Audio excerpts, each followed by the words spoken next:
अस्सलाम वालेकुम स्टूडेंट्स, औज़ु बिल्लाहि मिनश शैतानिर रजीम, बिस्मिल्लाहिर रहमानिर रहीम। रब्बिश इश्रह ली सदरी वयस्सिर ली अमरी वाहलुल उक़दतम मिन लिसानी यफ़क़हू क़ौली। रब्बिज़्नी इल्मा।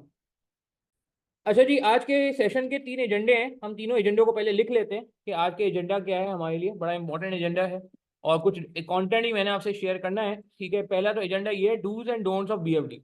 मैंने देखा है कि बीएफडी में लोगों ने अल्हम्दुलिल्लाह एडमिशन तो ले लिया है काफ़ी, मगर अभी भी मैं समझता हूँ कि जो पेस पकड़नी चाहिए थी वो नहीं पकड़ी गई है। तो डूज एंड डोंट्स में हम पहले बात कर लेते हैं कि बीएफडी का अगर हम दिसंबर 24 जिस अटेम्प्ट के लिए हम बैठे हैं, अगर इसी अटेम्प्ट में हम पेपर जो है वो निकालने में इंटरेस्टेड हैं, तो हमें कुछ बातों का ख्याल रखना होगा उन्हीं, और कुछ बातों को हमें रोकना भी होगा। Dos and don'ts. दूसरा इंपॉर्टेंट एजेंडा ये है हमारा कि भाई ये जो हमारे पास अब क्या कहते हैं, ओपन बुक नहीं, सॉरी, एग्जाम हो गया है सॉफ्टवेयर पे। ठीक है, तो how to tackle online exam. कुछ लोग सोच रहे हैं अपनी अप्रोच चेंज करने को, कुछ लोग रजिस्टर को की जगह एक्सेल पे क्या कहते हैं प्रैक्टिस करने का सोच रहे हैं, कुछ लोग कुछ और सोच रहे हैं। तो क्या मेरे नज़दीक बेस्ट अप्रोच है, being based on my teaching experience of last almost 18-19 years, वो मैं आपसे डिस्कस करूंगा।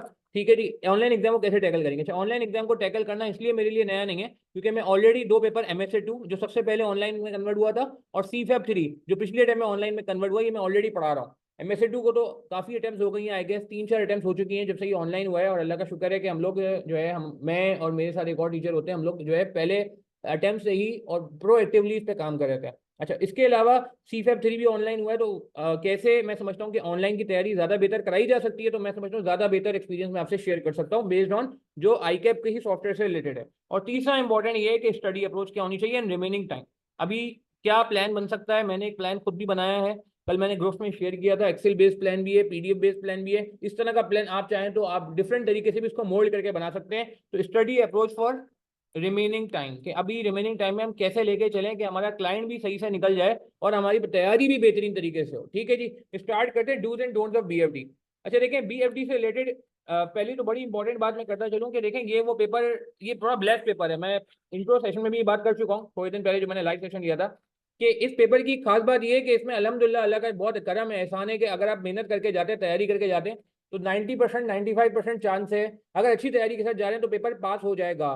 ठीक है, ऐसा नहीं है कि खुदा ना खास्ता आप तैयारी करके जाओ पेपर पास ना हो। ठीक है, ये मैं आपको एक तजुर्बे की बेस पे बता रहा हूँ कि ये जो है क्या कहते हैं, इसमें एक अच्छी बात है BFD के पेपर में। दूसरे पेपर में ये प्रॉब्लम आ रहा है, आता है। ठीक है, लॉ में काफ़ी अरसे तक ये प्रॉब्लम रहा। लास्ट अटेम्प्ट का पेपर आई गेस फिर भी शायद थोड़ा मुनासिब था, लोगों ने इन्हें ये बताया, मगर वैसे ही हो रहा था 100 permanent credit, 150 permanent credit, 125 permanent credit. मगर अल्हम्दुलिल्लाह BFD में ऐसा नहीं है। BFD में आपको परमानेंट क्रेडिट ठीक ठाक नजर आएंगे हर टाइम में। सही है, ये मैं ये भी नहीं कहूँगा कि बहुत ही आसान है, मगर मैं ये भी नहीं कहूँगा कि बहुत मुश्किल है। बहुत कंसिस्टेंट बैलेंस पेपर आता है। तो ये मैं इसलिए बात कर रहा हूँ क्योंकि आपको ये यकीन होना चाहिए कि अगर तैयारी करके जाएंगे तो ज़्यादा चांस है, प्रॉबिलिटी इंशाल्लाह पास हो जाएंगे। अनफॉर्चुनेटली जो रह भी जाते हैं 40s में रहते हैं, अगर कोई कसर रह जाती तो, वरना मुनासिब तैयारी के वाले बच्चे तो पास हो जाते हैं।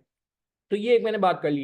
अच्छा, डूज एंड डोंट्स और BFD में सबसे पहले डू से बात कर लेते हैं, और उन्हीं को फिर हम जो है रीइंफोर्स करेंगे कि भाई वो डोंट्स में कन्वर्ट ना हो जाए। ठीक है, फिर सॉफ्टवेयर पे कैसे टैकल करना है उस पर फिर नेक्स्ट इसी के बाद वाले एजेंडे में बात होती है। सबसे पहले तो देखें, BFD में एक चीज बड़ी इंपॉर्टेंट है जो मैं देख रहा हूँ, बच्चे जो है ना कभी शॉर्टकट्स पे जाते हैं, ट्रिक्स पे जाते हैं। ट्रिक्स पे ना जाएं या रट्टे पे ना जाएं। सबसे पहली बात, फोकस ऑन कॉन्सेप्ट। आपने देखा हमारा भी स्टाइल कि पहले हम कॉन्सेप्ट पे काम करते हैं। कॉन्सेप्ट जितना स्ट्रांग होगा, और अभी आपको पता है एक और मसला मसला तो नहीं कहना चाहिए, चेंज कहना चाहिए, कि आपको पता है थ्योरी बहुत आ रही है BFD में। तो देखिए, थ्योरी तो इटसेल्फ कॉन्सेप्ट है ना, कि अगर कॉन्सेप्ट अच्छा होगा तो थ्योरी भी अच्छी हो जाएगी। ठीक है, तो कहने का मतलब है कि आप एक तो ये कि कॉन्सेप्ट पे फोकस करें, रट्टे पे या शॉर्टकट पे या ट्रिक्स पे जो है वो क्या कहते हैं, वो फोकस ना करें, या सजेस्टेड सोल्यूशन से याद करके ट्रीटमेंट को ध्यान में ना रखें। दूसरा जो बहुत इंपॉर्टेंट है, जिसमें मैं देख रहा हूँ अभी हमारी टीम फॉलो भी शुरू कर देगी, जो रजिस्टर्ड स्टूडेंट है, हर अटेम्प्ट में ऐसा होता है कि हर थोड़े टाइम बाद उनको उनकी प्रोग्रेस को चेक किया जाता है। हालांकि हम ऑटोमेटिक पोर्टल से भी कर सकते हैं, मगर हम फिर भी स्टूडेंट से भी करते हैं ताकि उसको भी एहसास हो। तो हमें क्या करना है, हमें ये करना है, take timely lectures as per plan. अब ये प्लान भी आने वाला है जो मैंने कल शेयर कर दिया डेट वाइज।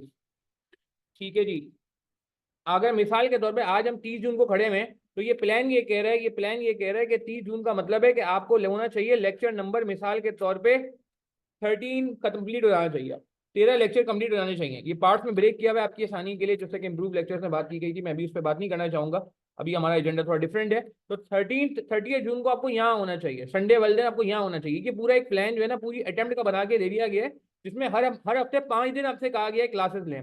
आपसे ये नहीं कहा गया कि हर दिन क्लास लें। आप देखें 5 दिन क्लासेस लेने को कहा गया है। संडे को अगर लेट से वीक खत्म कर लेते हैं तो मैं आपसे कह रहा हूँ ट्यूसडे को क्लास ले लें, ठीक है। एक लेक्चर ट्यूसडे को ले लें जो पार्ट में ब्रेक हुआ है। एक लेक्चर आप वेडनेसडे को ले लें जो पार्ट में ब्रेक हुआ है, छोटे छोटे पार्ट में ब्रेक हुआ है। 52 मिनट्स, 15 मिनट का भी देखें कोई वीडियो है, 48 मिनट्स, 1.5 से 2 घंटे का लेक्चर आपको नजर आएगा। फिर थर्सडे को एक वो ले लें आप, ठीक है। 3 दिन हफ्ते में, मंडे और फ्राइडे को मैं मना कर रहा हूँ, फिर आप सैटरडे और संडे को ले लें। तो हफ्ते में 5 दिन मैं आपसे कह रहा हूँ निकाल लें। अगर आप हफ्ते में 5 दिन निकालते, हंसते खेलते आपका जो है, आप देखें ये कहाँ तक जा रहा है, ये पूरा एंड तक जो है जा रहा है, और 30 अक्टूबर तक आपका कोर्स खत्म हो जाएगा। आखिरी हफ्ते में, आखिरी महीने में मैंने थोड़ी सी फ्रीक्वेंसी बढ़ा दी है कि क्योंकि लीव वगैरह शुरू हो जाती काफी लोगों की। मगर अगर आप देखें 30 अक्टूबर, हालांकि 31 का होता है अक्टूबर, मगर 30 अक्टूबर तक आपके सारे 107 लेक्चर्स कवर हो जाएंगे, जो कि 181.8 आवर्स में मुबनी है। 181.8 आवर्स में मुबनी है। आप मेरी बात समझ रहे मैं क्या कह रहा हूँ? ठीक है जी। 215 घंटे वाले का भी प्लान बना हुआ है हसान, वो भी मैं शेयर कर दूंगा, कोई मसला नहीं है। 215 घंटे वाला जो हमारा फुल कोर्स है उसका भी प्लान अवेलेबल है। ये जो इंप्रूव लेक्चर का 181.8 है, इसका प्लान मैंने कल शेयर किया, और उसका प्लान तो ऑलरेडी बना हुआ है, वो कोई मसला नहीं, वो मैं शेयर कर दूंगा। मगर कहने का मतलब क्या है कि देखें यार प्लीज, मेन इंपॉर्टेंट बात क्या है, प्लान में मैंने एक्सेल में भी शेयर किया हुआ है। आप लोग चाहो तो ये एक्सेल में बल्कि मैं पब्लिकली भी मैंने शेयर किया हुआ है। अगर कोई हमसे नहीं भी पढ़ा तो कोई मसला नहीं, इस तरह का प्लान वो अपने लिए बना ले, मगर डेडलाइन बेस्ड प्लान बना। इसमें देखिए हमने ये भी लिखा हुआ है कि भाई आपकी टारगेट डेट क्या है, आपका टारगेट डे क्या है, और आपने एक्चुअली कब कवर किया। आप इसको अगर प्रिंट आउट लेते हैं या इसको एक्सेल में फिल करते हैं, आप इसको लिखें कि भाई आपने एक्चुअली कब कवर किया, ताकि आपको पता चले कितना डेफिनेट। लेट से आप कहते हैं मैंने 13 जून को कवर नहीं किया, मैंने 20 जून से पढ़ना शुरू किया बीएफडी, तो इसका अलावा 7 दिन के डेफिनेट पे थे। अब मिसाल के तौर पर आज हम चले आते हैं कि आप कहते नहीं मेरे तो आज सिर्फ और सिर्फ 9 लेक्चर हुए हैं। कितने लेक्चर हुए? 9 लेक्चर हुए। तो इसका मतलब है आपने 25 जून वाला काम 30 जून को किया है, तो 5 दिन का डेफिनेट स्ट्रेट आपके पास देखें सारा जो है ना प्लान मौजूद है। फॉर्मूला लगाना कोई मसला नहीं है किसी के लिए भी, ठीक है। तो प्लीज यार ये दूसरी रिक्वेस्ट ये है कि बहुत सारे लोग ये करें कि लेक्चर्स को पाइल अप करें, रिजल्ट का वेट करें। रिजल्ट का वेट ना करें, देखें रिजल्ट का वेट ना करें, खुदा ना खाता रिजल्ट ऊपर नीचे होता है तो आपके पास ऑप्शन होता है फ्रीज कराने का, आपके पास ऑप्शन होता है रिफंड लेने का, वो कोई मसला नहीं है। मगर आप ये सोच के तैयारी करें कि नहीं यार एक अच्छे तरीके से हमने पेपर पास करना है और एक पॉजिटिव माइंडसेट के साथ जाना है, ठीक है। तो दूसरी बात ये हो गई कि आपने जो है वो टाइमली लेक्चर लेने हैं। तीसरा ये कि गिव रेगुलर टेस्ट। मैंने लास्ट टाइम भी टेस्ट लिए थे, बहुत ही खराब रिस्पॉन्स दिया। मैं उससे पहले भी काफी टेस्ट ले चुका हूँ, काफी खराब रिस्पॉन्स रहा। मगर प्लीज ये कोशिश करें कि अगर आप लेक्चर टाइम पे लेंगे, रिवीजन टाइम पे करेंगे, तो मुझे नहीं लगता कोई रीजन है कि आप टेस्ट ना दें। टेस्ट आपने जरूर देने बीएफडी में, चाहे आप कहीं से भी पढ़ रहे हो, टेस्ट आप जरूर दें। हम टेस्ट कंडक्ट करते हैं, करेंगे रिजल्ट के बाद बिल्कुल इंशाल्लाह। टेस्ट का सिलसिला पूरा स्केड्यूल आ जाएगा, किस मंथ में कौन से वीक में कौन सी चीज का टेस्ट होगा वो आपको मिल जाएगा। अच्छा, चौथी चीज बड़ी इंपॉर्टेंट है, इसमें मैं अभी अगले सेगमेंट में बात करूंगा, मेक प्रॉपर रजिस्टर। सर अब तो ऑनलाइन हो गया है, तो ऑनलाइन हो तो गया है, मगर ऑनलाइन जो है ना वो मसला ये है कि आईकैप का सॉफ्टवेयर मेरे पास अभी आज एक एजेंडा और भी है, मैंने आज आपके लिए एक एजेंडा और भी रखा हुआ है। मैं आपको दिखा भी देता हूँ, एक मैंने एजेंडा और भी रखा हुआ है। अभी मैं जब सॉफ्टवेयर बात करूंगा ना, तो मैंने एक एजेंडा और भी रखा हुआ है आपके लिए। मैं दिखा भी देता हूँ मैं किस एजेंडे की बात कर रहा हूँ। ये मैं आपके सामने ना पूरी स्क्रीन शेयर करूंगा कि मैंने दिसंबर 23 का पूरा सोल्यूशन मैंने सॉफ्टवेयर पे कराया हुआ है। दिसंबर 23 का पूरा सोल्यूशन मैंने सॉफ्टवेयर पे कराया हुआ है। जी, एक मिनट।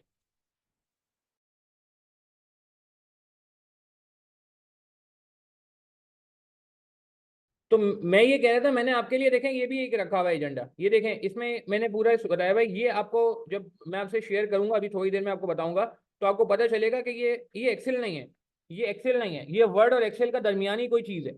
ये जो आपको नजर आ रहा है ना डब्बा बना हुआ, ठीक है, ये डब्बा भी वापस मैं आपसे शेयर करूंगा कि भाई ये देखें ये पूरी वर्किंग वगैरह हमें वर्किंग वहाँ दिखानी पड़ेगी। मतलब पेपर में ऐसा है कि मतलब एक वर्ड वाला डब्बा होता है जो नोट पैड वाला डब्बा समझ लें आप, और एक एक्सेल वाला डब्बा होता है। एक्सेल वाले डब्बे को कॉपी करना होता है तो एक्सेल में जो वर्किंग की होती है वो नजर नहीं आ रही होती है। तो एक वही बारीकी है जो मैं बताना चाहूंगा, जो बहुत सारे लोग मिस कर रहे हैं, जो सॉफ्टवेयर में जाएंगे तो उनको प्रॉब्लम होगा। ये पहली बार बीएफडी ओपन बुक ये ऑनलाइन हो रहा है, इसमें प्रॉब्लम आएगी। ये एसपीएम में मसला नहीं था, ये मसला एमएसए 1 में भी इतना नहीं है, ये मसला एमएसए 2 में भी इतना नहीं है, क्योंकि वहाँ वर्किंग इतनी आती नहीं है। ये मसला कॉर्पोरेट लॉ में तो हरगिज नहीं है, ये मसला एफएफआर और बीएफडी में होना है। और मैं आपको बता रहा हूँ अनलकीली बीएफडी पहला पेपर है, तो ये ज्यादा बच्चों को एक्सपोज होंगे अनफॉर्चुनेटली जब वो पेपर में सॉफ्टवेयर की प्रैक्टिस करने बैठेंगे। तो कुछ एक मुझे बारीकी बतानी है, बट खैर अभी आप बस इतनी बात ध्यान में रख लें कि आपने रजिस्टर बनाना है। अभी आप इतनी बात ध्यान में रख लें, रजिस्टर बनाने में क्यों रजिस्टर बनाना जरूरी है, ये मेरे इस एजेंडे का पार्ट है कि जो ऑनलाइन सॉफ्टवेयर है वो एक्सेल नहीं है, it's very different for excel, ठीक है। तो क्या एक मसला आ सकता है बीइंग अ बीएफडी टीचर, मैं एज्यूम कर रहा हूँ कि एक मसला आ सकता है सॉफ्टवेयर में सॉल्व करने में, एक छोटा सा मसला जो कि रजिस्टर बनाएंगे तो मुझे लगता है एक हैबिट बनेगी, तो वहाँ आप जाएंगे तो प्रॉब्लम नहीं होगी। खैर अच्छा, मैं coming back to my point, जो मैं इस पॉइंट को कंप्लीट कर लेता हूँ। रजिस्टर प्रॉपर बनाने में वापस कह रहा हूँ, हालांकि ओपन अब जो है क्या कहते हैं एग्जाम ऑनलाइन होने जा रहे हैं, मगर फिर भी रजिस्टर की इंपॉर्टेंस है, रिवीजन में भी काम आएगा, वो अपने बेनिफिट है, मगर एक बारीकी पे मैं थोड़ी देर में बात करूंगा। अच्छा, एक और बात ये है, ये बहुत इंपॉर्टेंट पॉइंट है, ये मैंने पहले क्लास में ही बात की थी, प्लीज ये बात ध्यान में रहे, at time of your own practice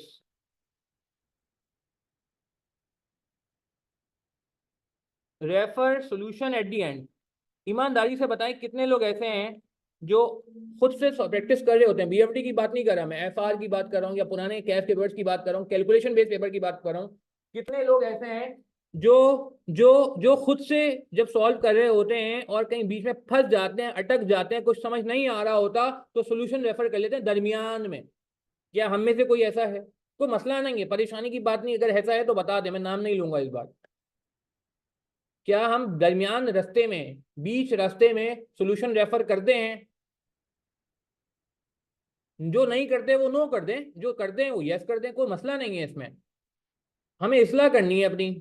यानी कि कहने का मतलब है कि मैंने एक सवाल शुरू कर दिया और ये सवाल मेरा सॉल्व हो रहा था, अचानक मैं कहीं फंस गया, तो जैसे ही मैं फंसा मैंने कहा यार ये फिगर अगर गलत हो गई तो पूरा सवाल गलत हो जाएगा, मेरा टाइम भी गया होगा, तो पहले मैं इस फिगर को चेक कर लूँ, या यहाँ तक मैं चेक कर लूँ कि मैंने सही किया नहीं किया, फिर मैं आगे बढ़ूंगा। 20 मार्क का सवाल है, 15 मार्क का सवाल है, 18 मार्क का सवाल है। हाँ, अच्छा, फिर इसके बाद क्या होता है कि आप आगे बढ़ते रहते हैं, फिर कहीं फंसते हैं, फिर सोल्यूशन देख लेते हैं, फिर ये होते होते एंड में सवाल हो जाता है। अगर आप ये कर रहे हैं ना, तो मैं कहूंगा ये हैबिट को चेंज कर दें। ये हैबिट दो नुकसान पैदा करती है। पहला नुकसान ये करती है कि इससे आपका कभी जिंदगी में कॉन्फिडेंस नहीं बनेगा, आपको हमेशा ये डर लगा रहेगा कि मैं पता नहीं सही कर रहा हूँ नहीं कर रहा, जब आप सही भी करोगे तो भी आपको लग रहा होगा कि गलत कर रहा हूँ, हालांकि आप सही कर रहे होंगे। इसका एक नुकसान तो ये होगा कि कॉन्फिडेंस के साथ पेपर में नहीं जाएंगे, जब पेपर में भी आप सॉल्व कर चुके होंगे 20% 25% सवाल, तो आपको बार बार ये ख्याल आ रहा होगा यार पता नहीं मैं सही कर रहा हूँ नहीं कर रहा, और वहां आपको पता है कि रेफर करने के लिए कुछ नहीं होता, वहां आसपास वाले का भी पेपर आप देख नहीं सकते, देख भी लेंगे, नजर भी पड़ जाए तो आपको यकीन नहीं होगा कि यार इसने सही किया या मैंने सही किया, तो एक तो कॉन्फिडेंस नहीं आएगा। दूसरा एक बहुत बड़ा प्रॉब्लम ये आता है कि जब आप घर में सॉल्व कर रहे होते हैं तो यहाँ आप क्यों कर रहे होते हैं ऐसा, इसके पीछे मैंने स्टूडेंट से फीडबैक लिया, तो स्टूडेंट कहता है सर अगर मैं यहाँ पे रेफर नहीं करूंगा ना, और मेरा अगर पूरा सवाल एंड तक गलत हो गया तो मेरा टाइम ज़ाया होगा, मेरे पास तो टाइम वैसे ही नहीं होता। यही मसला है ना। अगर मैं आपसे कहूँ नहीं यार ये हैबिट को खत्म कर दो, तो आप बोलोगे सर उसमें एक मसला है, उसमें एक रिस्क है कि अगर मैंने यहाँ पे गलती अपनी नहीं पकड़ी और मैं गलत बीटा लेके सॉल्व कर गया, गलत बीटा सॉल्व करूंगा तो गलत के ही आएगा, गलत के ही आएगा तो गलत वैक आएगा, गलत वैक आएगा तो गलत डिस्काउंटिंग हो जाएगी, मेरा सवाल तो गया। ठीक है, तो अब क्या होगा कि यहाँ तो आप टाइम बचाने के लिए करो, मगर पेपर में क्या होगा, पेपर में क्या होगा कि आपको कॉन्फिडेंस नहीं आएगा, आप यहाँ पे आधा सवाल करके या कोई पॉइंट अगर आपको नहीं समझ आ रहा होगा स्ट्रक हो जाओगे, आपको आदत नहीं होगी कि उसको ओवरकम कैसे करना है, उसको फलांगना कैसे, उर्दू में कहते हैं फलांगना, या इंग्लिश में कहते हैं जंप करना, जो मैं अक्सर कहता हूँ जंप करना। हर्डल रेस देखिए, जो हर्डल रेस होती है कि इंसान को हर थोड़े टाइम बाद हर्डल्स को जंप करके आगे बढ़ना होता है, हर्डल रेस होती है ना, जो जैसे एक नॉर्मल रेस होती है जो एथलीट्स करते हैं, एक हर्डल रेस होती है, तो समझे इट्स लाइक हर्डल रेस, को कोई हर्डल आ गई तो उसको जंप करके आगे बढ़ना है, वो आपको पता ही नहीं, तो आप क्या करोगे वहां बैठ के परेशान हो जाओगे, आपका पेपर भी खराब, आपका टाइम भी जाया। और बहुत सारे लोग बीएफडी में शिकवा करते हैं सर हमारा टाइम नहीं पूरा, हमें टाइम पूरा नहीं पड़ा, हमें तो ऐसा लगा कि पेपर जो था ना वो सिर्फ 75 मार्क का ही हो सका, 80 मार्क का हो सका, हालांकि पेपर तो लेंथी था। तो एक वजह इसकी टाइम खराब होने की वो ये होती है कि हम यहाँ पे टाइम जाया कर लेते हैं, अगर हमें कोई समझ नहीं आती चीज हम 2 मिनट 5 मिनट 10 मिनट 15 मिनट हंसबे जायका, जिसको जैसी परेशानी होती है वो उतना रुक जाता है। तो प्लीज यार एक बहुत इंपॉर्टेंट बात है मैं आपसे आज करना चाहूंगा कि कोशिश करें रेफर को एंड में रेफर करें, इससे आपका कॉन्फिडेंस बढ़ेगा, इससे आपकी स्पीड बढ़ेगी, इससे आपको पेपर में बहुत बेहतर फील होगा। अभी थोड़ी मेहनत है, इन्वेस्टमेंट है, मगर ये 6 महीने की मेहनत, ये 6 महीने की मेहनत, ये 180 दिन की मेहनत जो है ना, ये 180 मिनट में कन्वर्ट होनी चाहिए। आपने अगर 180 दिन पढ़ा, 180 दिन मेहनत की, तो 180 मिनट में कन्वर्ट होनी चाहिए। खुदा ना खासा 180 दिन में पढ़ाओ और 180 मिनट जो पेपर के 3 घंटे हैं उसमें अगर आप नहीं कन्वर्ट कर सके, तो वो फिर ऑब्वियसली आपको पता है कि वो मजीद 180 दिन जन्म दे देती है, 180 दिन की मजीद मेहनत जो है वो आपको करनी पड़ जाती है अनफॉर्चुनेटली। तो ऐसा काम करें कि आपके 180 दिन जो है ना इतने अच्छे यूटिलाइज हो कि जब आप 180 मिनट में बैठे तो आपको प्रॉब्लम ना हो। ठीक है, बात थोड़ी अजीब सी है मगर बात सच है। खैर, अच्छा आगे बढ़ते हैं। उसके बाद मैं बस 2-3 बातें और करूंगा, फिर मैं इस सॉफ्टवेयर पे आता हूँ जरा कि कैसे करना चाहिए, वो इम्पोर्टेंट है। एक और चीज ये कि भाई आप अटेम्प्ट वाइज पेपर सॉल्व करें। बहुत सारे लोग मुझसे, अभी मैं रिजल्ट आएगा, बहुत सारे लोगों से बात होगी, तो कुछ लोग ये कहेंगे सर हमने तो लेक्चर ही आखिरी महीने कवर किया, हमारे टाइम ही नहीं बचा। अटेम्प्ट वाइज पेपर का मतलब समझते हैं? टाइमर लगा के सॉल्व करें, प्रॉपर टाइमर लगा के सॉल्व करें विद प्रॉपर टाइमर। ठीक है जी, अटेम्प्ट वाइज पेपर, ताकि आपको पता चले कि यार पेपर ओवरऑल जब एक ही गो में बैक भी करना होगा, मर्जर इक्वेशन भी करना होगा, एनपीवी भी करना होगा, फॉरेक्स भी करना होगा, तो एक ही गो में जब 4-5 टॉपिक के जहन लगाने होंगे तो कैसे काम करना होगा। ये नहीं कि 5 सवाल आपने मर्जर इक्वेशन के एक सेटिंग में कर लिया, वो जी जबरदस्त हो गया, 5 सवाल आपने वैक एक सेटिंग में कर लिया, नहीं नहीं, पेपर लेवल का अपना एक कॉन्फिडेंस होता है, उसकी अपनी एक वो होती है लास्ट। अच्छा एक और बात मुझे ईमानदारी से बताएं, कितने लोग एग्जामिनर कमेंट्स पढ़ते हैं? यस और नो में जवाब दें। ये बहुत इंपॉर्टेंट बात कर रहा हूं मैं कि ये वो बातें हैं जो मुझे उस वक्त करनी पड़ती हैं जब लोग पेपर पास नहीं कर रहे होते और जब अनफॉर्चुनेटली फेल हो जाते हैं। कितने लोग एग्जामिनर कमेंट्स रेफर करते हैं, यस और नो में जवाब दे दें? मैं सिर्फ यस और नो जानना चाहता हूँ। No, yes yes no, yes yes yes yes, very good, yes very good, no, okay, और नो, यस नो, ओके, और तो जो लोग रेफर करते हैं उनसे सवाल है क्या कोई फायदा होता है? नो। अच्छा, बाकी लोग बताएं, काफी लोग लाइव में अभी भी आए हुए हैं जिन्होंने जवाब नहीं दिया, मैं देख रहा हूँ, और बहुत सारे लोग आए हुए हैं, यस, ओके, नो। अच्छा, अब जो लोग रेफर करते हैं उनको फायदा होता है? बिल्कुल होता है। ठीक है, तो कहने का मतलब है जो रेफर करते हैं उनको तो मैं कहूंगा आप बिल्कुल और रेफर करें, बिल्कुल जो है ना काफी सारे अटेम्प्ट्स की रेफर करें। जो रेफर नहीं करते हैं उनसे मेरी गुजारिश है कि रेफर एग्जामिनर कमेंट। ये देखें एग्जामिनर क्या कर रहा है। और last but not the least जो मेरा बड़ा दर्द है, वो बच्चे जो है ना, ये कि बच्चों का टाइम ही नहीं बचता। Written practice on theory, written practice of theory, theory की रिटन प्रैक्टिस करें। बहुत सारे लोग थ्योरी की रिटन प्रैक्टिस नहीं कर रहे, बहुत सारे लोग थ्योरी को खातिर में ही नहीं ला रहे। हमारे पोर्टल पे भी अल्हम्दुलिल्लाह थ्योरी का पूरा सेगमेंट मौजूद है, और मैं समझता हूँ कि आप लोगों ने भी जो है थ्योरी को हल्का नहीं लेना है। ठीक है, थ्योरी पे अच्छा डोंट्स क्या होंगे, इसी का उल्टा कर लें, डोंट्स हो जाएंगे ताकि रीइंफोर्स हो जाए। इसी को हम देख लेते हैं। एग्जामिनर कमेंट बहुत जनरल होते हैं, इब्राहिम बिल्कुल सही है, मगर कुछ केस में स्पेसिफिक भी होते हैं। असल में मैं आपको बताऊं कि कुछ जगहों में स्पेसिफिक भी होते हैं। जैसे अच्छा सबसे ज्यादा तो उसमें ये पता चल जाता है कौन सा सवाल आसान था कौन सा मुश्किल था। कुछ ऐसे सवाल होते हैं इसमें सिर्फ 10% बच्चा पास होता है।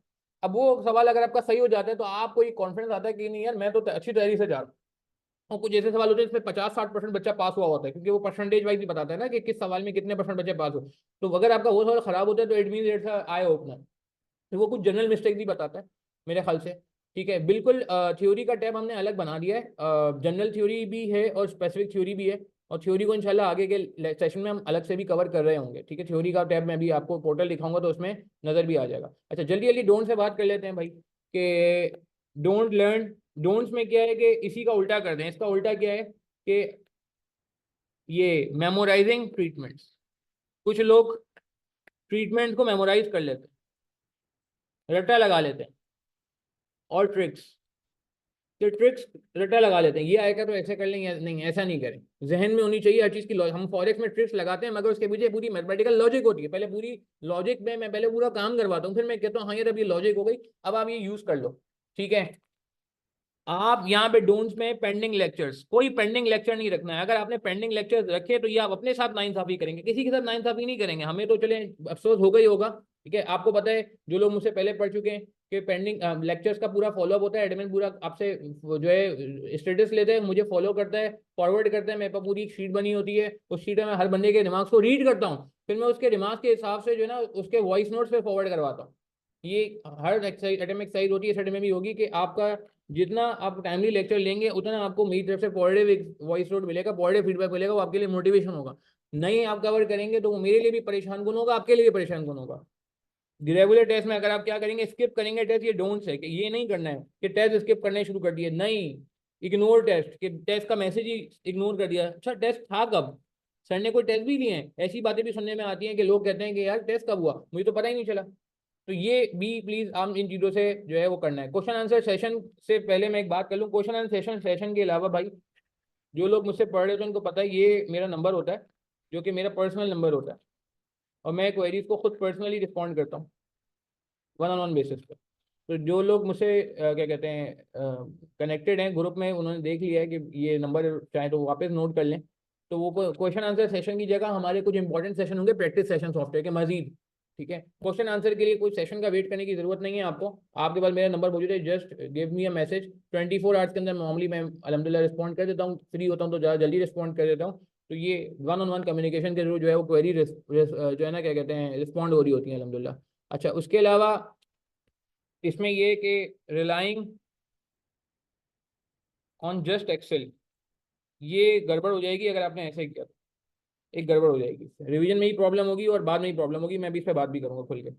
और रेफर सोल्यूशन, ये डोंट्स हैं, इन बिटवीन सोल्यूशन। अगर आप ये कर रहे हैं ये अपने साथ नाइंसाफी करें, ऐसा ना करें आप। अटेम्प्ट वाइज पेपर को स्किप करना, ये आप अगर करेंगे इग्नोर, तो फिर ये डोंट्स में आ जाएगा।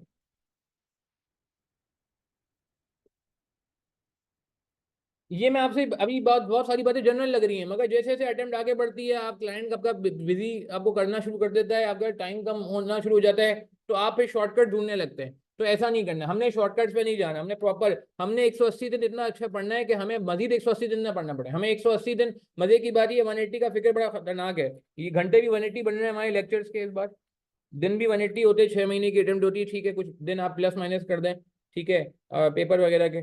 और मजे की बात, ये पेपर भी 3 घंटे का होता है, 15 मिनट रीडिंग टाइम को अगर मैं 2 मिनट के लिए साइड में करूँ तो खैर। इग्नोरिंग अटेम्प्ट वाइज पेपर, ये भी एक मसला है। इग्नोरिंग एग्जामिनर कमेंट, अगर आप एग्जामिनर कमेंट इग्नोर कर रहे हैं तो आप डोंट्स में हैं। तो आप देख लें आप कहाँ पे हैं अभी।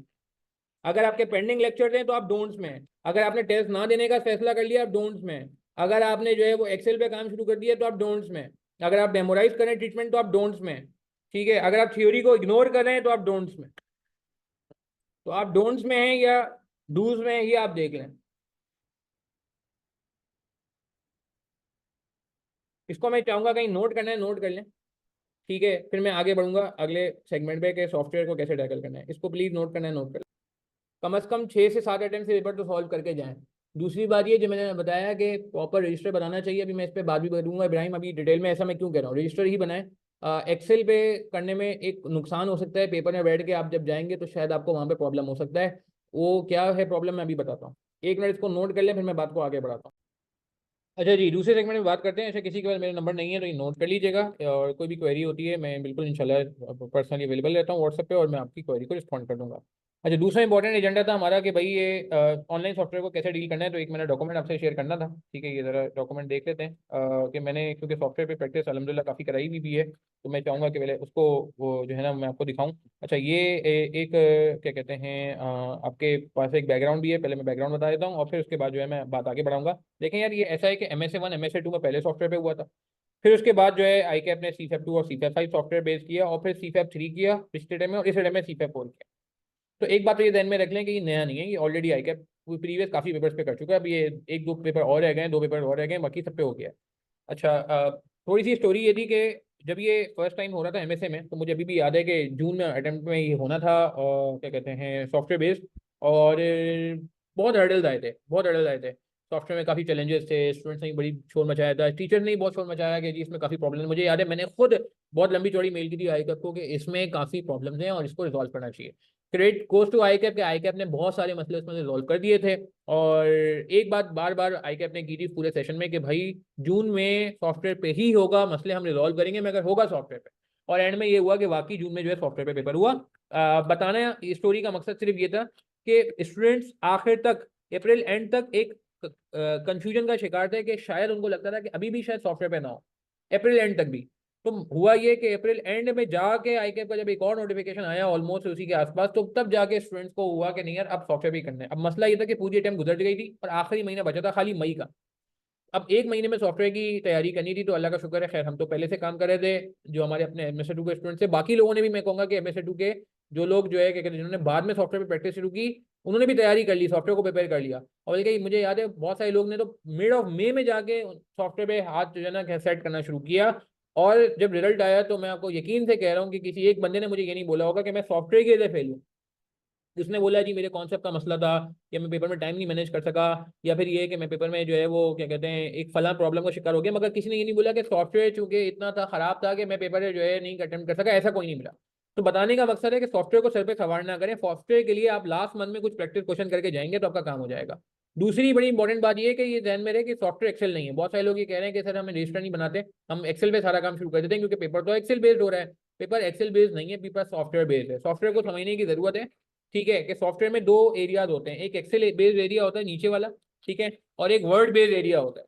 जो एक्सेल बेस्ड एरिया होता है जहाँ पे सारे फॉर्मूले लगते हैं, वहां से कॉपी करके आपको पेस्ट करना पड़ता है। और आपको ये बात पता है, जो लोग एक्सेल यूज करते हैं उनको ये बात अच्छे से पता है कि जो आप एक्सेल में चीज विद फॉर्मूला लिखते हैं और जब वो कॉपी पेस्ट हो जाती है वर्ड में या नोटपैड में तो विदाउट फॉर्मूला होती है।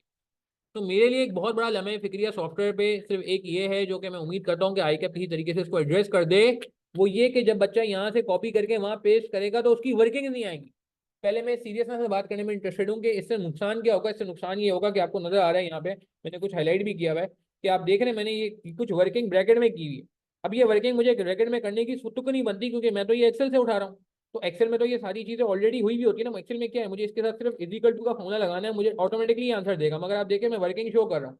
एक छोटी सी मिसाल दे रहा हूँ मैं आपको, इतना नीचे आप और आएंगे, देखें मैं यहाँ पे पूरी वर्किंग शो कर रहा हूँ। यही निकालने के लिए फॉर्मूला तो मैंने लिख दिया, मगर फॉर्मूले लिखने के बाद मैं चाहूँ तो बस इजिकल टू लिखूँ और इजिकल टू दबा के मैं इस पूरा ब्रैकेट को सॉल्व कर दूँ, लिख दूँ, तो खुद ही आंसर आ जाएगा। नहीं, मैं वर्किंग भी शो करूँ, ताकि मुझे डर ये है कि यार अगर मेरा कोई बीटा गलत है तो मुझे इसके से कहीं गलत ना हो जाए, या मैंने कोई रिस्क फ्री रेट या मार्केट रेट गलती से कुछ गलत ले लिया तो ये ना हो कि मेरी कहीं गलत हो जाए। मेरी बात समझ आ रही है मैं कहना क्या चाह रहा हूँ? तो मुझे मजबूरन क्या करना पड़ रहा है, मजबूरन पूरा फॉर्मूला लिखना पड़ रहा है। तो मैं ये आपको लास्ट टाइम का सोल्यूशन मैंने पूरा सॉल्व किया था आईकैप पे सॉफ्टवेयर पे। आईकैप के सॉफ्टवेयर पे मैं भी बता दूंगा, अल्लाह का शुक्र हमारी काफी प्रैक्टिस ऑलरेडी हो चुकी है, आगे कुछ मजीद प्रैक्टिस भी कर लेंगे। तो ये पूरा आईकैप के सॉफ्टवेयर पे मैंने विंटर 23 नहीं समर 23 भी सॉल्व करा दिया, दोनों पेपर सॉल्व करा दिए। उससे पहले विंटर 22 के भी मेजोरिटी सवाल सॉल्व करा दिए। तो आप हर जगह देखो कि मुझे वर्किंग शो करनी पड़ रही है, हालांकि वो वर्किंग है जो शायद आप समझ रहे हो, ये वो वर्किंग है जो जब मैं रजिस्टर में सॉल्व करता था, जब मैं पेपर हार्ड में देता था तब मैं ये वर्किंग करता था। तो मुझे ये वर्किंग इसलिए करनी पड़ी क्योंकि यहाँ पे कोई वर्किंग नजर नहीं आएगी, एग्जामिनर को बस ये टेक्स्ट नजर आएगा खाली। तो उसको अगर ये देखना है कि यार ये सीएम गलत है, बच्चे ने क्या गलती की है, सीएम के 3 मार्क है, मैं इसमें कितने मार्क दूं, तो उसको काफी प्रॉब्लम होने वाली है। तो ये एक चीज ध्यान में रखें, जो लोग एक्सेल और एक्सेल में काम करेंगे तो वो ये सोच रहे होंगे कि जी एक्सेल की वर्किंग वर्किंग ये वो नहीं, एक्सेल नहीं जा रहा एग्जामिनर के पास, ये वाला कंटेंट जा रहा है। दूसरा एक बहुत मैं कहूंगा कि प्रॉब्लम ये तो इसलिए मैं कहूंगा, एक तो जिम्मेदारी हम पे बढ़ गई क्योंकि आप एक्सेल पे सॉल्व करोगे तो मुझे नहीं लगता कि आप इतनी डिटेल में ये सारी चीजें शो करोगे। जब आप एक्सेल में सॉल्व करोगे तो मुझे नहीं लगता कि आप ये डिटेल में ये सॉल्व करोगे। मुझे नहीं लगता जब आप एक्सेल में सॉल्व करोगे तो आप इस तरीके से ब्रैकेट में शो करोगे। आपका तो ये होगा यार फॉर्मूले लगे हुए कोई मसला ही नहीं है, शॉर्टकट लगाओ आगे बढ़ो, शॉर्टकट लगाओ आगे बढ़ो। हालांकि पेपर में ऐसा नहीं होगा, पेपर में आप जाओगे तो आपको एक डिफरेंट माइंडसेट ऐसे काम करना पड़ेगा और आपको दुश्वारी हो शायद, क्योंकि आपको एक्सेल की आदत होगी जहां पे वर्किंग इस तरह से शो नहीं होती। मार्क्स बचाने के लिए मार्क्स टाइम थोड़ा ज्यादा लगेगा इसमें, मगर आपको चीज भी तो बचानी है। दूसरा मैं यार एक बहुत इंपॉर्टेंट बात बताऊं आपको, रजिस्टर से ना दो फायदे हो जाते हैं, आप माने या ना माने ये आपकी चॉइस है। अब माने या ना माने ये आपकी चॉइस है, मगर मैं बीइंग अ टीचर अपने 18-19 साल के तजुर्बे की बेस बता रहा हूँ कि रजिस्टर से एक तो अंडरस्टैंडिंग बहुत अच्छी हो जाती है। एक तो मैंने आपको बता दिया कि एक्सेल पे काम करने का नुकसान ये है कि पेपर में पूरा एक्सेल नहीं है, पेपर में एक्सेल है with limited features, number one. दूसरा ये कि वो भी कॉपी पेस्ट हो रहा है, तो आपको कुछ एक्स्ट्रा एफर्ट करना पड़ रहा है जो शायद आप एक्सेल में नहीं करोगे, आपको वर्ड पे करनी पड़ेगी। वर्ड पे रजिस्टर मेंटेन करना प्रैक्टिकली आसान नहीं है। और एक और बहुत बड़ा प्रॉब्लम मैं ये बताना चाह रहा हूँ कि अगर आप रजिस्टर नहीं बनाओगे तो रजिस्टर के जो बेनिफिट है खत्म हो जाएंगे। रजिस्टर का पहला बेनिफिट है अंडरस्टैंडिंग। जब आप रजिस्टर बनाते हो ना तो आप ये सोच के रजिस्टर बनाते हो कि कॉपी पेस्ट नहीं कर रहे हो, आप समझते हो पहले फिर लिखते हो, समझते हो फिर लिखते हो। ठीक है, इसी तरह जब आप क्या कहते हैं जब रिवीजन करने बैठते हो तो फिर वहां भी आपको ये होता है कि यार चूंकि आपके हाथ का लिखा होता है ना, तो आपको पता होता है कि कौन सी वर्किंग कहाँ आएगी। एक्सेल में वर्किंग ढूंढो, इक्वल टू लगा के फॉर्मूले वॉर्मूले ये वो, और उसमें वैसी बारीक वर्किंग तो वैसे भी आप नहीं लिखोगे, तो रजिस्टर में तो आप बारीक वर्किंग भी लिखोगे, तो आपको रिवीजन में आसानी हो जाएगी। जो लास्ट वीक में लोग परेशान रहते हैं ना कि सर अब हम क्या करें, हमें कुछ समझ नहीं आ रहा, हमें लग रहा है हम ब्लैंक है, हमें लगता है कि हमारा पेपर पास नहीं होगा, हमें लगता है कि हमें कुछ नहीं आता, रजिस्टर खोलें सब याद आ जाएगा, रजिस्टर खोलें सब कॉन्फिडेंस मिल जाएगा। दूसरा एक और एडवांटेज यहाँ पे ये होता है कि एक तो पेपर रिवीजन में आसानी हो जाती है यार, फिर आगे जाके आपने एमएसएटी भी तो देना है, वहां भी तो बीएफडी आएगा, क्या वहां वापस लेक्चर लोगे क्या? क्यों वापस लेक्चर लोगे? ठीक है, और खुदा ना खासा किसी का बीएफडी नहीं अटेम्प्ट हो पाता अच्छे से और किसी को वापस अटेम्प्ट करनी पड़ती है, खुदा ना खासा, वैसे तो ये बात नहीं सोचनी चाहिए। तो रजिस्टर बना होता है तो मैं उसको यही कहता हूँ भाई रजिस्टर बना हुआ है तो आप परेशान ना हो, फिर कोई लेक्चर वापस पैसे खर्च करने की जाया करने की जरूरत नहीं है यार, फिर आप रजिस्टर से काम करो। तो रजिस्टर के अपने बहुत फायदे हैं, बचपन से रजिस्टर फॉलो करते आए थे, बचपन में तो आपके टीचर स्कूल टीचर आपके रजिस्टर को चेक भी करते थे, कॉपियों को चेक भी करते थे, को वजह थी ना यार, को वजह थी ना। तो प्लीज यार इस बात को समझें कि नहीं यार रजिस्टर बहुत जरूरी है, अंडरस्टैंडिंग होगी ये देखें वो सही है। मैं समझता हूँ आजकल टेक्नोलॉजी का दौर आ गया है, कलरफुल वीडियोस देख के आप कहते हो हाँ यार मुझे सब समझ आ गया, मगर मैं आपको सीरियस बता रहा हूँ, आप फीडबैक लीजिएगा स्टूडेंट्स ये कह रहे हैं सर कभी ऐसा होता है कि हम वीडियो तो देख लेते हैं, मगर जब वीडियो देख लेते हैं तो उस वक्त तो सही समझ आ जाता है, मगर बाद में जब रिकॉल करने बैठते हैं तो हमें याद ही नहीं आता क्योंकि हमने कोई नोट ही नहीं किया होता। नोटिंग करने से कम से कम ये फायदा हो जाता है कि भाई तसल्ली हो जाती है कि हाँ यार जो हमने समझा है वो वाकई हमें जो है ना याद भी रहेगा। ये नहीं कि वीडियो खत्म तो बस खत्म। ठीक है, तो इस बात को समझें कि देखें नोटिंग मैं बार बार कह रहा हूँ कि बहुत जरूरी है। एक्सेल आपको सर्व करेगा पर्पस, मगर एक्सेल जो है 100% पर्पस सर्व नहीं करेगा। और मैंने कहा सॉफ्टवेयर को आप हावी ना करें, सॉफ्टवेयर आपका लास्ट मंथ भी आप अच्छे से प्रैक्टिस कर लें। अच्छा सॉफ्टवेयर के लिए बीच में मैं एक और चीज बता दूं कि ऐसा नहीं है कि सॉफ्टवेयर के लिए अप्रोच क्या होगी, सॉफ्टवेयर के लिए अप्रोच ये है कि आप ये नहीं समझें कि अभी आपकी दिसंबर अटेम्प्ट है तो आप ये समझें कि सॉफ्टवेयर बीच में काम नहीं होगा। मैंने बीच में कुछ लेक्चर रखे हुए हैं सॉफ्टवेयर के, मैं अभी आपको दिखाता हूँ पोर्टल, तो वो आपने उसी से करने होंगे, क्या कहते हैं अल्लाह भला करे उससे क्या कहते हैं, अल्लाह भला करे, मेरे साथ करनी होगी सॉफ्टवेयर की प्रैक्टिस। मगर कहने का मतलब है कि अभी से अगर मैं अप्रोच चेंज करवा दूंगा आपकी, तो ये मुनासिब बात नहीं है। मैं आपको एक चीज दिखाना चाह रहा हूँ, जरा 1 मिनट के लिए आप ये देखें, मैंने एक स्क्रीन शेयरिंग चेंज की है, ठीक है, ये कुछ हमारे पास इम्प्रूव लेक्चर्स का हमारे पास हुआ है। ये देखें सॉफ्टवेयर की प्रैक्टिस, ऐसा नहीं है कि मैं नहीं कराऊंगा, ये देखें, ये हो रही, ये क्वेश्चन देखें सॉफ्टवेयर पे सॉल्व हुआ भाई, ये वाला 7C। तो मैं तो रास्ते में भी सॉफ्टवेयर करा रहा हूँ। फिर यहाँ आ जाए, दूसरा वाला कौन सा पेपर है, इन्वेस्टमेंट बेस्ड एडवांस, इसमें देखें ताहिर लोरी वाला बड़ा सा सवाल है, वो सॉफ्टवेयर पे सॉल्व हुआ है। ये देखें, देख रहे हैं आप, इसकी इतना आप नीचे आ जाएं, और फिर और सबको छोड़ें, बीच में थोड़ा थोड़ा आपको सॉफ्टवेयर मिलेगा, इसकी इतना फिर यहाँ आ जाए। ये पूरा एक टैब है, additional practice question in exam software. ये देखें, ये सॉफ्टवेयर पे पूरा एक्स्ट्रा कुछ होमवर्क क्वेश्चन सॉल्व हुए हैं, कुछ टेस्ट के क्वेश्चन सॉल्व हुए हैं। फिर समर 23 पूरा सॉफ्टवेयर पे सॉल्व हुआ है, समर 23 पूरा सॉफ्टवेयर पे सॉल्व हुआ है, देख रहे हैं आप। विंटर 23 पूरा सॉफ्टवेयर पे सॉल्व हुआ है, विंटर 22 भी मेजोरिटी सॉफ्टवेयर पे सॉल्व हुआ है। तो आप देखें, बात को समझें कि सॉफ्टवेयर के लिए हमारी जिम्मेदारी है, हम मजीद ही प्रैक्टिस करेंगे। मगर आप उसकी से अप्रोच चेंज ना करें, सॉफ्टवेयर की इतनी सारी प्रैक्टिस जब आप करके जाएंगे तो आप हो जाएंगे। और मैं आपको ये इसलिए कह रहा हूँ क्योंकि मैं तो MSc 2 लेवल से सॉफ्टवेयर पे तैयारी करवा रहा हूँ, मेरे लिए कोई नया थोड़ी है, ठीक है। तो यहाँ भी आपको काफी नजर आएंगे सॉफ्टवेयर पे सॉल्व हुए हुए क्वेश्चन।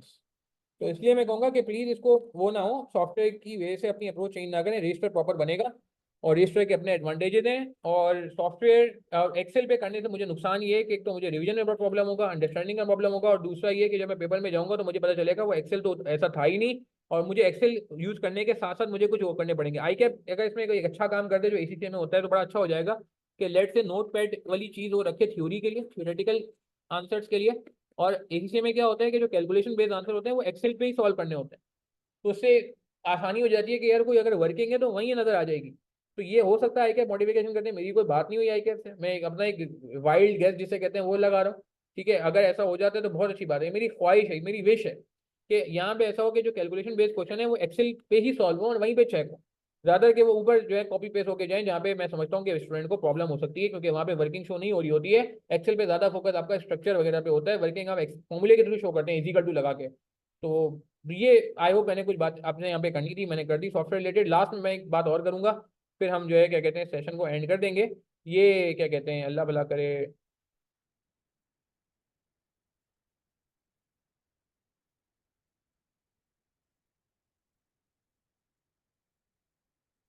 ये कि लास्ट एजेंडे पे आ जाते हैं। कांगे जी आखिरी एजेंडा हमारा,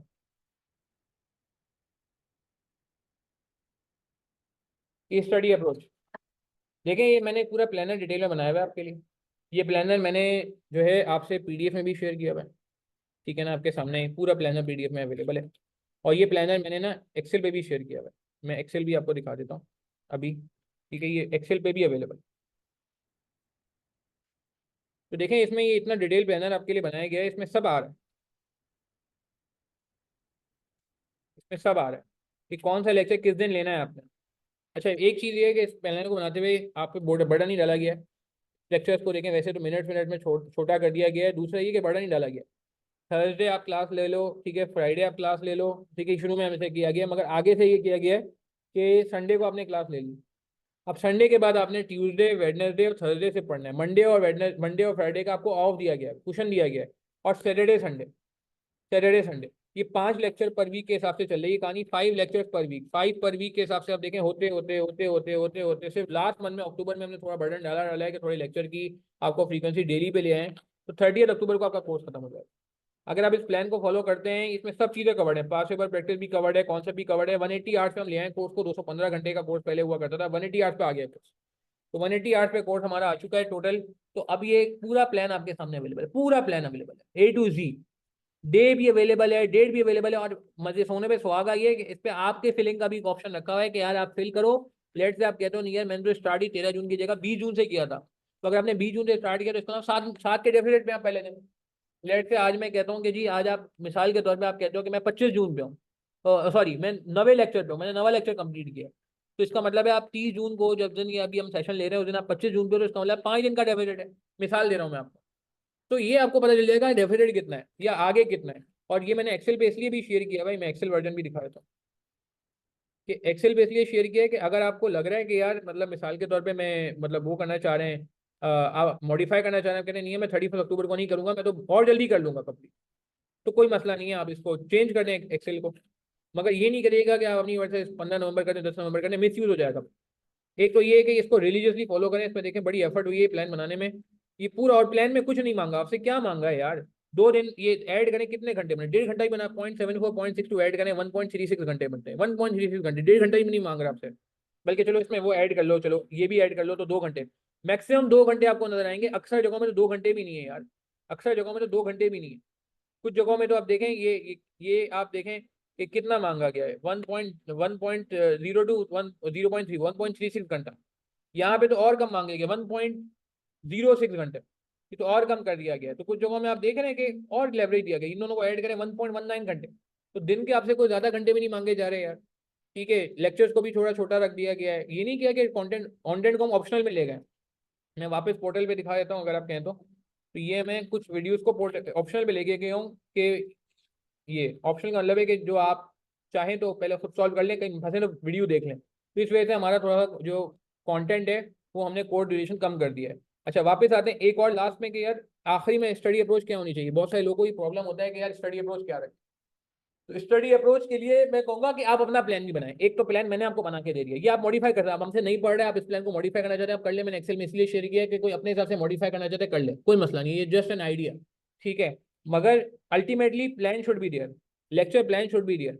अच्छा एक प्लान में चाह रहा हूँ ऐसा भी बने कि एक डेट से लेट से 2 हफ्ते का प्लान बनाए, ज्यादा लंबा प्लान ना बनाए, हफ्ते 2 हफ्ते का प्लान बनाए, उसमें डे होना चाहिए, उसमें सब्जेक्ट होना चाहिए, उसमें टॉपिक कवरेज होनी चाहिए, यानी टॉपिक कवरेज का मतलब है कि यार कौन सा टॉपिक कवर करने जाएंगे, ठीक है, ड्यूरेशन कितने घंटे पढ़ना है आपने, और फिर एक्चुअली कवर्ड, एक्चुअली आपने क्या किया, एक्चुअली आपने क्या किया। लेट से आप कहते हो मैं 1 जुलाई यानी कि कल से मंडे से स्टार्ट करूँ मिसाल के तौर पर, मंडे ट्यूसडे वेडनेसडे, लेट से आप कहते हो अब ये क्या डेली प्लान है, किसी दिन आप नहीं बन सकते, आपकी बर्थडे 11 जुलाई को, आपने कहा मैं बर्थडे वाले नहीं पढ़ता, मिसाल है, आप इसको काट दें भाई, आपने कहा नहीं पढ़ता, मिसाल के तौर पर आपके घर में कोई फंक्शन है, आपने कहा संडे को मेरे घर में फंक्शन है मैं नहीं करूंगा, खत्म हो गई बात। मुहर्रम की छुट्टी आएगी, आपने कहा मुहर्रम मैं नहीं पढ़ता, खत्म हो गई बात। तो आप मतलब आपका प्लान रियलिस्टिक हो, मगर जिन दिन आपने पढ़ना है वो पढ़ना है। ये प्रोफेशनल क्वालिफिकेशन में ये नहीं हो सकता कि सैटरडे संडे आप पूरे हफ्ते की पढ़ाई कर लो, प्लीज यार, अगर आप ये सोच रहे हो तो गलत सोच रहे हो। आपको रोजाना टाइम निकालना पड़ेगा, कंसिस्टेंसी के लिए टाइम निकालना पड़ेगा, रियलिस्टिक काम करना पड़ेगा। तो लेट से आपने कहा कि भाई मैं वो बंदा हूँ कि जी पहले मैं 3 दिन BFD पढ़ूंगा, आप ये भी कर सकते हो, एक दिन BFD, एक दिन ऑडिट, एक दिन SPM, जो भी आपको सही लगे। और आप ये भी कर सकते हो कि जैसे मैंने यहाँ किया कि आपने कहा नहीं है ज़्यादा टाइम नहीं होता, मैं एक दिन में एक ही पेपर पढ़ूंगा और 3 दिन लगातार पढ़ूंगा, फिर सैटरडे संडे आपने कहा मैं 2 पेपर पढ़ूंगा। तो आप क्या करोगे, ड्यूरेशन क्या होगा, कितने घंटे आपने पढ़ना है, 2 घंटे आपने कहा मैं पढ़ाई को देने में इंटरेस्टेड हूँ। फिर आप उसके बाद एक्चुअली कवर्ड भी कवर्ड लिखो कि भाई एक्चुअली क्या हुआ, ये तो आपकी ख्वाहिश है, मगर एक्चुअली क्या हुआ। हाँ एक्चुअली क्या हुआ, एक्चुअली ये हुआ कि जी मिसाल के तौर पर आप कहते हो मैं तो 1.5 घंटा पढ़ा है, आप कहते हो मैंने तो लेट से BFD ही पढ़ा, ठीक है, मिसाल के तौर पे ही थोड़ा सा पेन जो है वो मसला कर रहा है एक, आप कहते हो कि मैंने 1.5 घंटे पढ़ा, 2 घंटे नहीं पढ़ा, और आपने कहा मैंने BFD पढ़ा, मगर आपने कहा जी लेक्चर हाफ कंप्लीट हुआ, lecture in half, lecture 10 complete हुआ, ये लेक्चर सिर्फ 10A हो सका, मैं 10B नहीं कर सका, मैं कुछ करने बैठ गया था, मुझे मैसेज आ गया था, मुझे कॉल आ गई थी मैनेजर की, मिसाल के तौर पर। और फिर उसके बाद आप ये करते रहो, 2 हफ्ते बाद आप इसका एक्शन प्लान लिखोगे कि आपका एक्शन प्लान क्या था भाई, या 1 हफ्ते बाद आप देखो कि आपको क्या एक्शन लेना है। तो इससे क्या होगा कि आपको पता चलेगा कि यार आपका प्लान क्या था और आप कर क्या रहे। देखिए मैं सारी बातें मैं तजुर्बे की बेस पे कर रहा हूँ, जो मेरा 18-19 साल का अल्हम्दुलिल्लाह टीचिंग एक्सपीरियंस हो गया है, CA को पढ़ाते हुए भी 9-10 साल हो गए हैं। तो मैं इस बेस से बता रहा हूँ कि जितना आप ऑर्गेनाइज हो गए उतना काम करना आसान है, आपका ऑर्गेनाइज होना बहुत जरूरी है। ये प्लान भी आप प्लीज फॉलो करें और ये प्लान भी फॉलो करें, मसला नहीं है। देखो आप तो अगर आपने प्लान फॉलो कर लिया तो टॉपिक्स तो कवर हो जाएंगे ना यार, पास से बड़ी कवरेज भी हो रही है। ये देखो समर 23 का सवाल भी क्लास में हो रहा है, रीसेंट एडम भी सॉल्व हो रही है, ठीक है, ये क्वेश्चन भी हो रहे हैं, क्वेश्चन 1 भी हो रहा है, 2 भी हो रहा है, मिसाल के तौर पर विंटर 6 के पुराने सवाल भी कराए जा रहे हैं, पुराने सवाल भी विंटर 5 जैसा क्वेश्चन भी कोई अच्छा लग रहा है तो कराया जा रहा है। तो ऐसा नहीं है, विंटर 12 दरमियान के क्वेश्चन भी कराए जा रहे हैं, ACCA का भी कराया जा रहा है, ये ओलिवीन जो है ACCA P4 का सवाल था, ये देखो ये। तो ऐसा नहीं है कि आपका अल्हम्दुलिल्लाह कंटेंट बहुत जबरदस्त बना हुआ है, MSA2 का कोई इंपॉर्टेंट कोई सवाल है तो वो भी कराया जा रहा है यार। ये देखो रिवर्स टेक ओवर एक कॉन्सेप्ट MSA2 से लाया है, विंटर भाई ज्यादा पुरानी अटेम्प्ट नहीं है, ठीक है, कैश फ्लो मेथड से सवाल करना है, P मेथड से करना है यार, ये बहुत डिटेल डिस्क्रिप्शन में बड़ा काम किया गया है, डिस्क्रिप्शन भी इंप्रूव की गई है इस इंप्रूव लेक्चर में, देख रहे हैं आप। तो यार इतनी फैसिलिटी है, आपने अगर तरीके से लेक्चर ले लिया ना तो मैं कहूँगा कोई मसला नहीं आएगा इंशाल्लाह, आपने तरीके से टाइम पे लेक्चर लेने और अपना प्लान बनाना है यार, ये 2 काम कर ले, मैं समझता हूँ इंशाल्लाह चीज़ें जो है वो आपके लिए आसान होंगी। Last but not the least मैं यही कहूँगा कि यार पेपर निकालें, ये ब्लेस पेपर है, मेहनत करेंगे पेपर निकल जाएगा इंशाल्लाह। कोई सवाल हो, कंफ्यूजन हो, आपके पास मेरा नंबर मौजूद है, आप मुझसे पूछ सकते हो। अगेन आई एम सेइंग कि जैसे कहते हैं ना कि ऑर्गेनाइज करें डूज एंड डोंट्स को, अगर आपने नोट नहीं किया तो नोट कर लें, किसी ने लेट ज्वाइन किया है तो ठीक है, ये बहुत इंपॉर्टेंट है, डूज एंड डोंट्स का ख्याल रखें। ये सीरियसली स्पीकिंग अच्छी अपॉर्चुनिटी होती है बीएफडी में पेपर पास करने की, अगर एक अच्छे लेवल से जाएं तो। ठीक है, अपना ख्याल रखिएगा, दो में याद रखिएगा। अगर किसी का कोई सवाल है तो मुझे इस नंबर पे व्हाट्सअप कर सकता है, मैं इंशाल्लाह रिस्पॉन्ड कर दूंगा। अस्सलाम वालेकुम रहमतुल्लाहि व बरकातुहू।